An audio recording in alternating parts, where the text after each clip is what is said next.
Hi, this is Dennis for Second Chance Tackle. This ought to be an interesting one. It's kind of a couple of stories going with this one. So this weekend I was out and about, found a estate sale a couple of blocks away from where I live. And it looked like they just had a bunch of bric-a-brac out there that I normally don't stop for. But for whatever reason, I was probably looking for some CDs, something. Thought I would just park the truck and stop for a moment to see what I could find. And this is what I found, and it's going to spur a lot of thoughts. So what I found was a rod caddy. I guess that's the brand because there's a trademark on it. It says model 102G, no serial number. It was manufactured, or the company is out of 3153 West 31st Street in Chicago, Illinois, and that's all I can find. It's about a 3.5, 4-foot case. Based on the manufacturing design, it's not new. We have what appears to be a leather strap and a rubber kind of a clamp down with some kind of an aluminum clamp behind it. And well, you open it up, it's got a little stud that goes into a series of holes, and this is a cardboard tubing case. Well, I bought it for the case, paid $7 for it. I didn't realize there's a fishing pole in here. Didn't even think to look, and I'm not sure the seller even knew that it was in there. But there's a fishing pole in here. The fishing pole looks to be an Abu Garcia.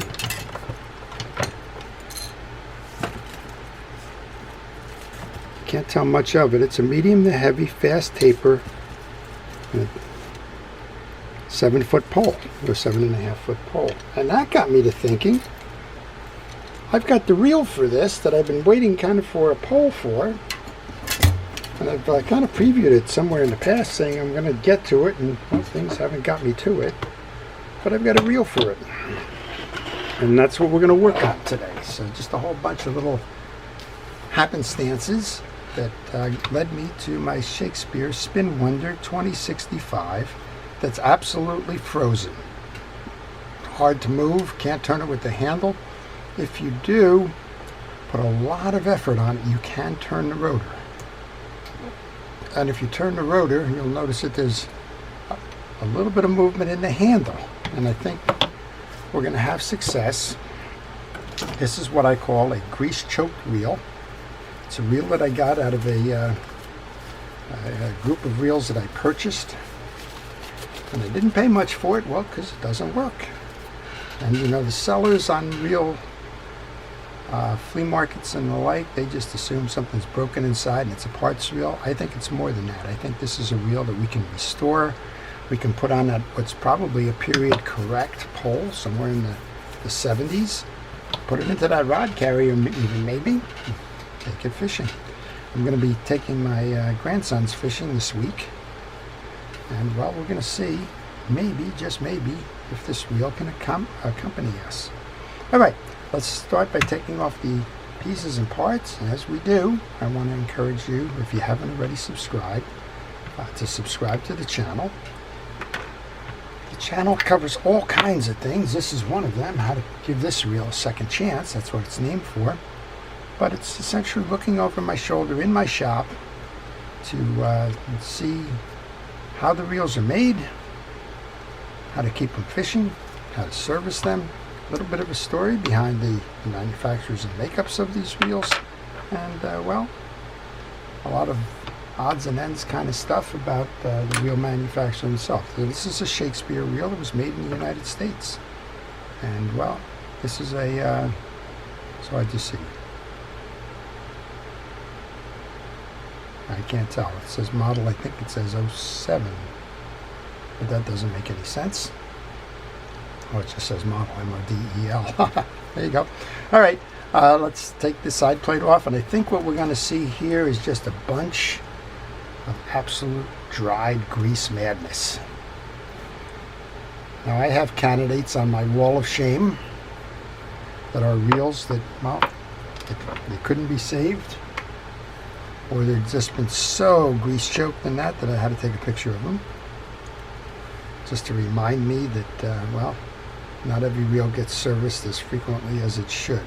Well, why do you grease pack reels to begin with? That's an old-timer's trick. Well, that was long before you had all of the reels that were watertight or water resistant.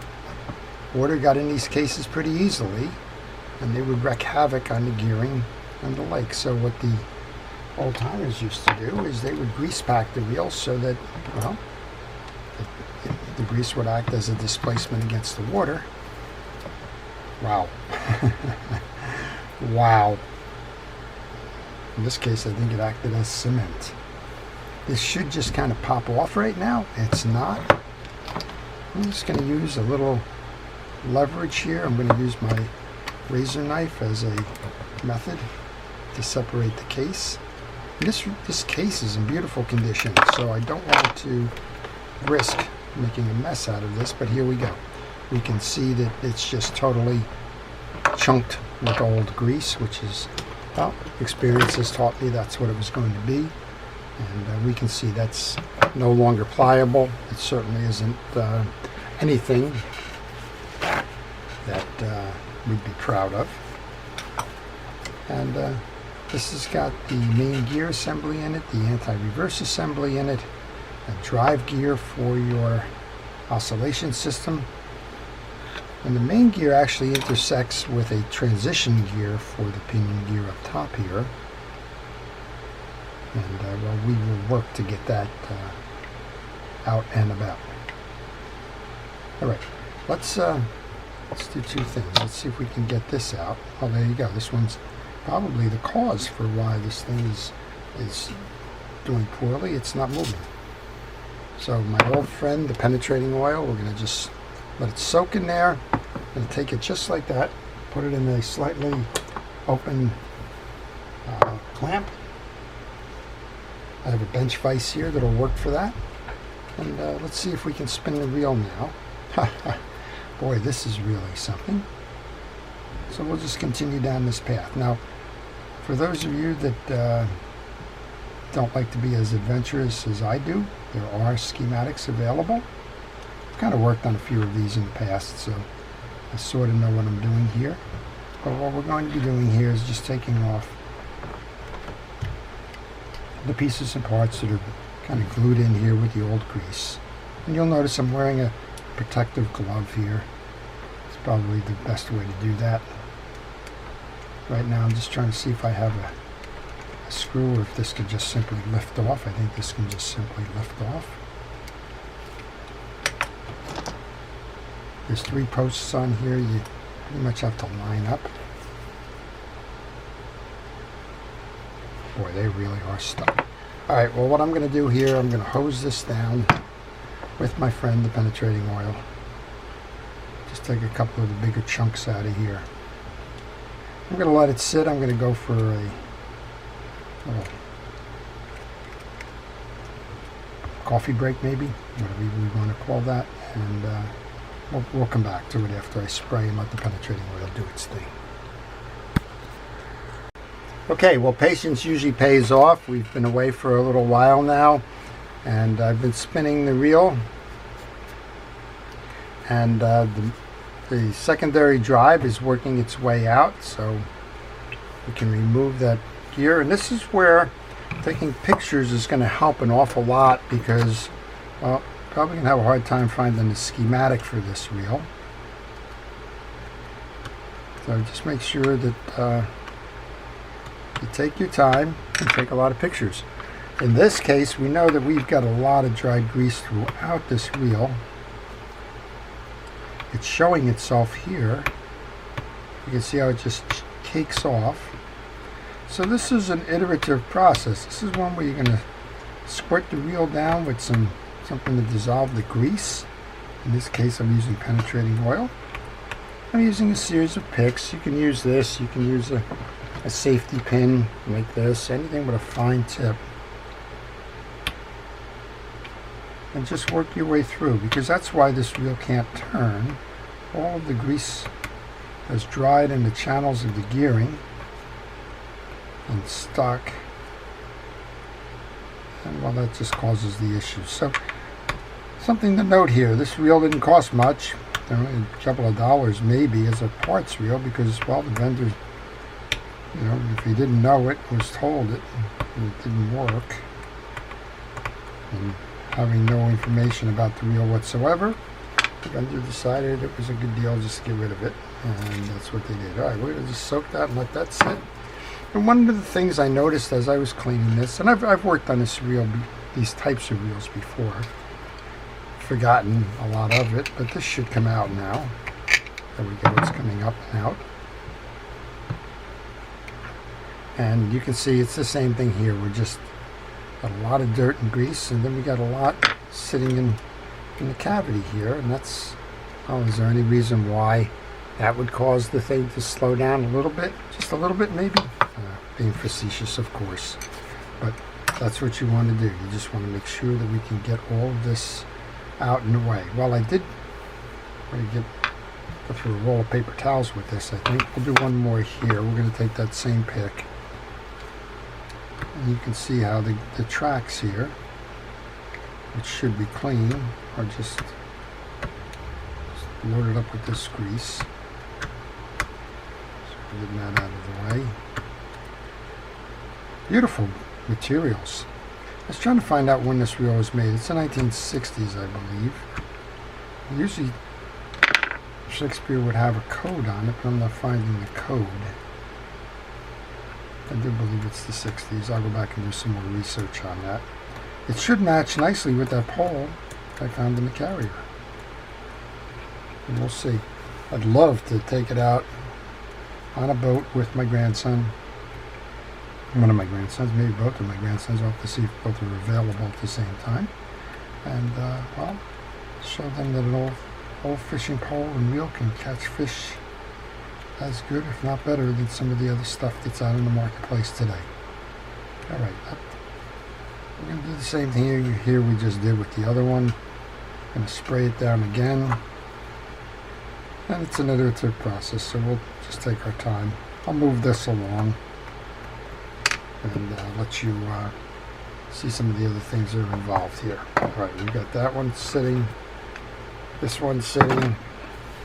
We'll wrap this up so we don't transfer that grease to the next one. And let's go on in this service here. I did notice as I was cleaning that we have an E-clip here that needs to be removed. Use my small screwdriver, see if I can't work that in behind. With those E-clips removed, gently pry up, then try grabbing your crosswind mechanism.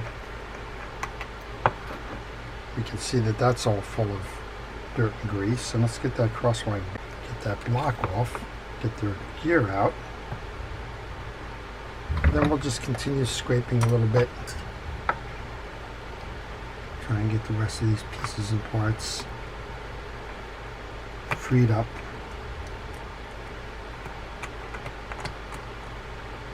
Next up, there's a little collar holding on the stud and the axle shaft. That should be the last one before we get to the rotor and a good cleanup. So again, take plenty of pictures, because that's what you're going to need to rely upon to put this back together again.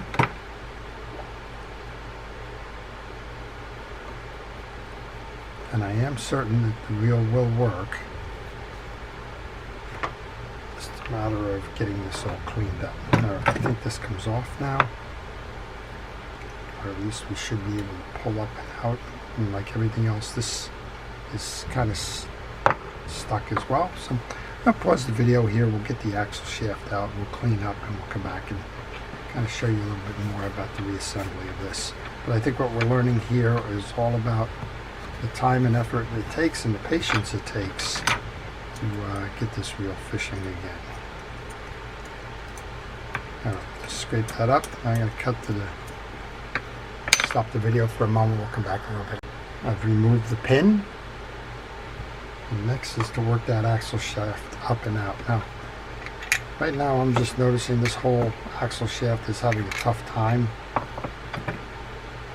And again, we just got collar after collar here of this stuck grease, but we should be able to work this up now and out.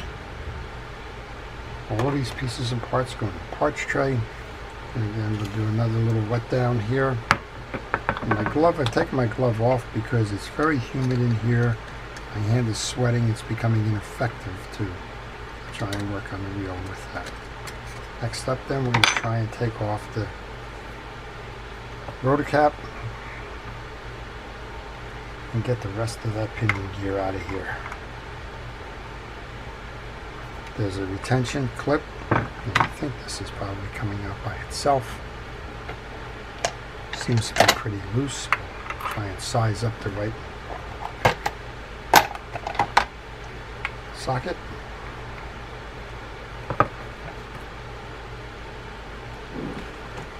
Ratchet.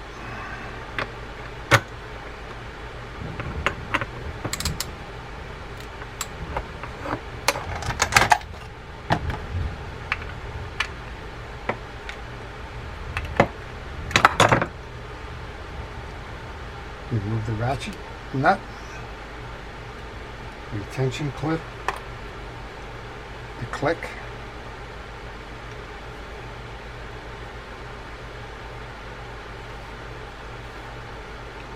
that's for your bail trip.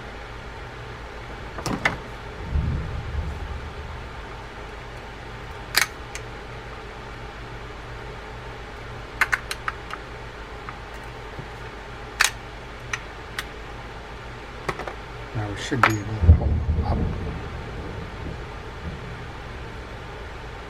Got one more washer in here.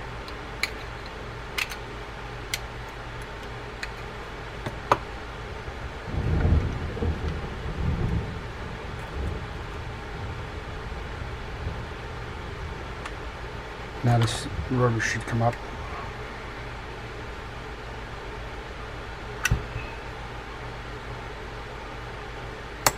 And as you can see, this is a self-contained pinion gear and rotor.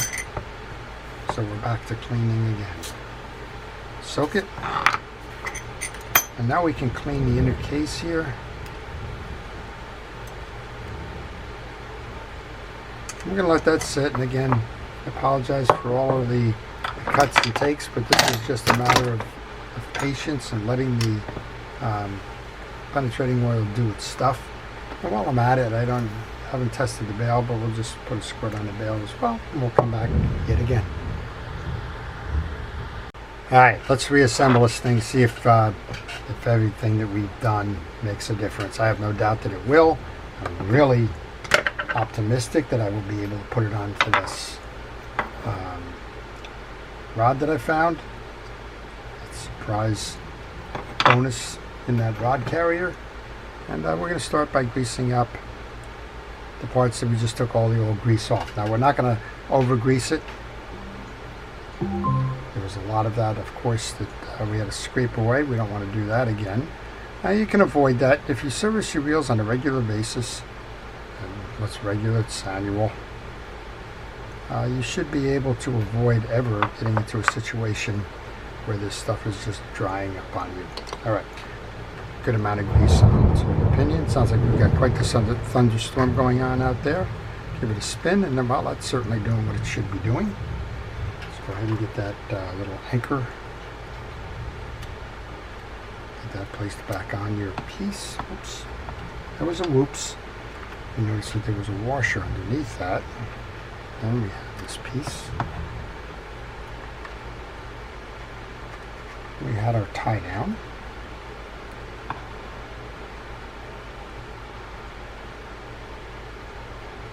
That's going to hold our nut in place once we put the nut on.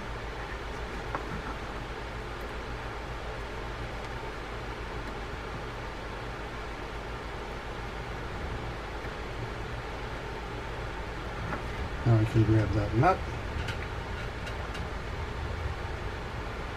Do all of this by hand. You don't want to strip the nut. You don't want to strip the threads. Eventually you will get it. Tighten it down. Let's change your throw on your reel. Give it a turn. Boy, that's certainly turning easier than it was. Very nice. Okay. Next up then we have our transition gear that's going to go from your main. Want to do the same thing here. We want to get a nice amount of grease on there. Get a little grease onto the shaft. Grease onto your transition gear. I've pretty much given up on the glove at this point. Transition gear goes in, merge it with your pinion gear. Same thing here now.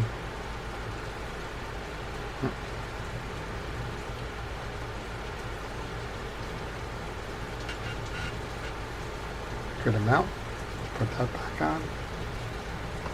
Merge that in, press that down.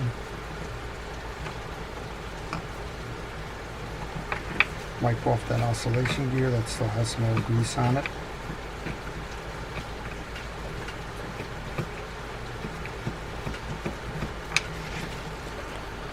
Yes. Okay, this storm is picking up in intensity. So I guess like that old postal creed there. See if that can stop us from giving our reel a second chance. Alright, fresh grease onto your oscillation gear. Let's place the oscillation gear in its carrier.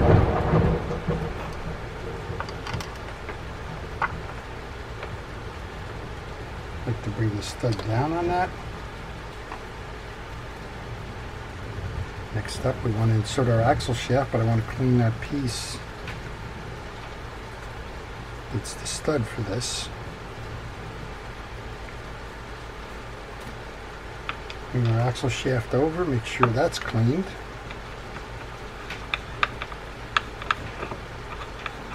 So much about restoring a grease-choked reel is all about the cleaning and the re-lubrication of it. And of course, knowing the mechanics behind it. It's a beautiful reel. Bring this side in through the chamber.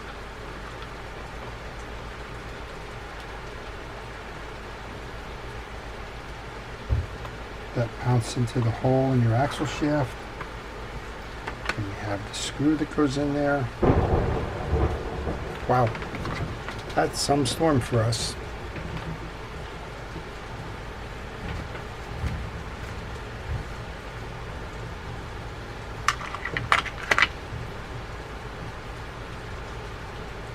Bring that small screwdriver in.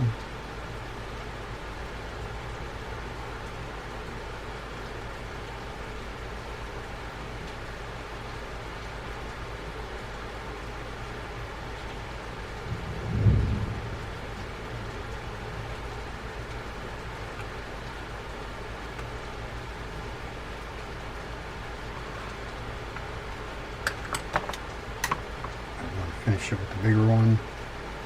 Make sure they're tight. You don't need these pieces falling off here. Alright, next up then we want to do a final clean on this carrier. And of course we haven't done the main gear yet. That's been sitting there patiently.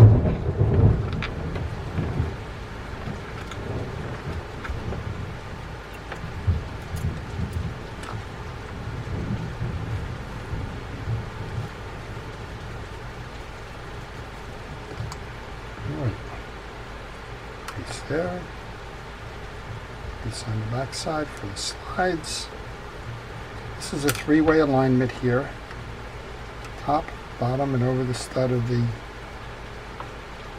cross motor block.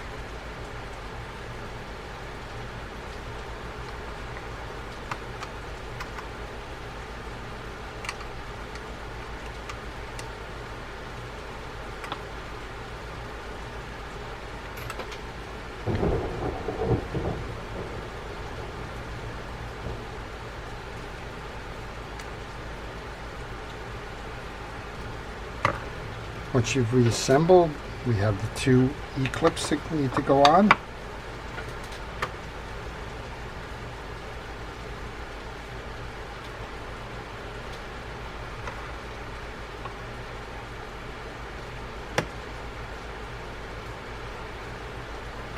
Sometimes that you can do that by finger strength. Sometimes you need an assist from a small screwdriver or pliers.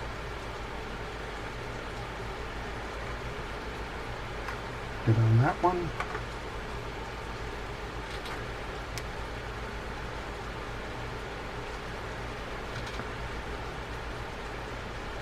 Do the same over here.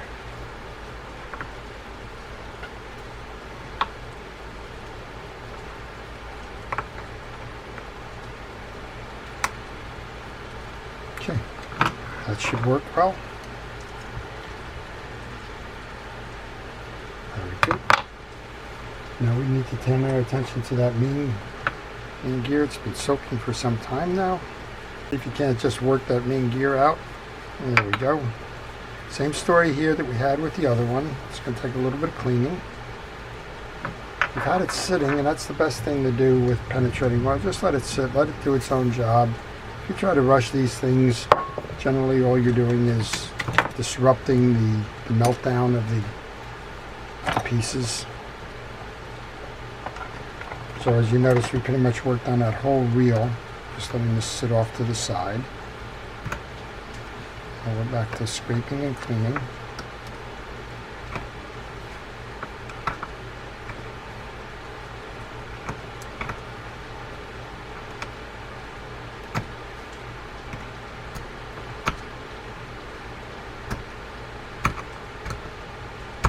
I'm going to save you some viewing time here. We'll turn that off. We'll come back. We're going to do the same thing. We'll clean it with the wire brush. Another application of the penetrating fluid. We'll be ready to go. Okay, back again. This time this has been all cleaned. We showed you a little bit about that.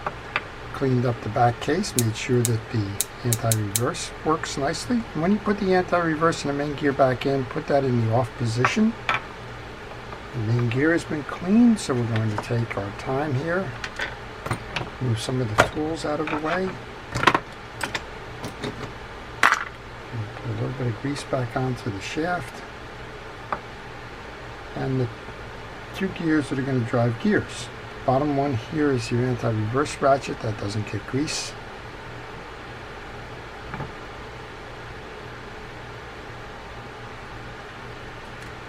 The small one is going to drive the oscillation gear. The big one is going to drive the rotor. One of the things you may have noticed about this reel is there are no ball bearings. This is a bushing. I'm going to seat that in. Bring this over, align the caps. Sometimes just a basic little turn of the wheel. Make sure that your case is on nice and tight. Let's get our 3 case screws. Put these back in. It's been a long time, and I know we've abbreviated this video for all the cleaning associated with it, but I think we have a reel that's just going to love being attached to that Garcia pole that came as a bonus to that rod carrier. And I think we're going to teach my grandchildren a little lesson about old fishing reels, old setups that you don't need the latest and the greatest to do just perfectly fine on the water. All right.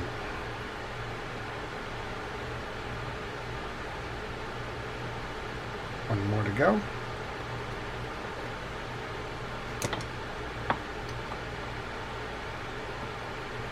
That's a marvelous piece of engineering. All right, we got one more thing here we want to check. That's our drag washers. Don't remember what these are, so let's go have a look. No sense taking a rod out and having the line break off because the drags don't work. Oh, we got hard washers. That's fine. All right, you can't ruin a hard washer. You can put a little bit of grease on them.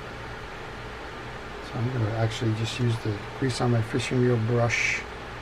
Notice that they're a little dry on the bottom.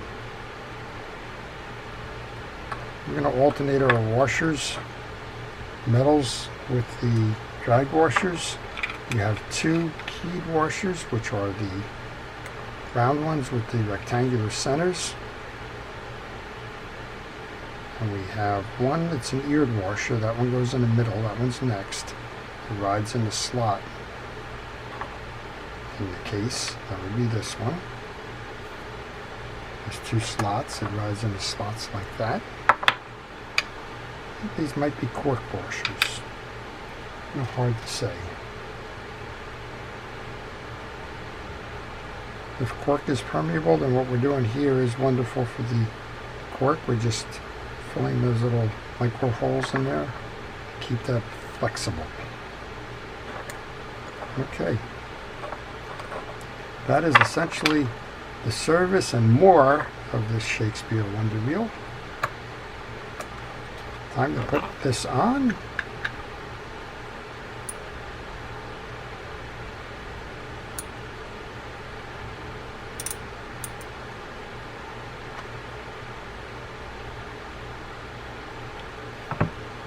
Line that top washer here with the, I don't know, there you go.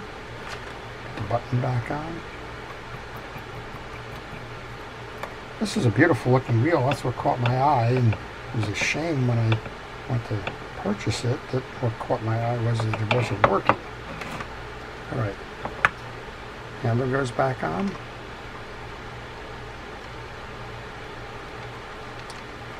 We can put a little drip of oil into the handle knob. Just going to grab a paper towel here, wipe off that excess. I'm going to give this a test. Let's see if I can put some line on it and take it fishing. So this is your Shakespeare Spin Wonder. It's the 2065. I believe it was made in the 60s. Got all that engineering that says it was. Let's give it a ride. Well, look at that. And remember, on this one, we've already taken the anti-reverse off to reload, so let's put that anti-reverse back in. That's that telltale click, click, click that you would get from these reels. We didn't do anything with the bail, but we did oil it, so let's see if that bail trips. Trips just the way it should. Well, how do you like that? Through the rain and the storm and a whole lot of cleaning and everything else, we managed to give this reel a second chance. We're going to put that on that Abu Garcia rod. We're going to take it fishing. I hope you've enjoyed that. Thank you for your patience and for staying with this one. I know it probably seems a little bit disjointed because of all of the time we had to take to stop, reapply the penetrating oil, scrape the dirt, and all the other things. But in the end, I think you'll agree it's well worth it. It's a beautiful example of a fine USA-made fishing reel from the 1960s. This is your Shakespeare Spin Wonder 2065. I hope you've enjoyed that. I want to thank you for watching. I want to thank our first responders and essential personnel, our police, fire, safety, rescue folks for everything it is that they do. I want to wish everybody a great time on the water, fun fishing, and, well, success in bringing back your reels, giving them a second chance. Have a great day.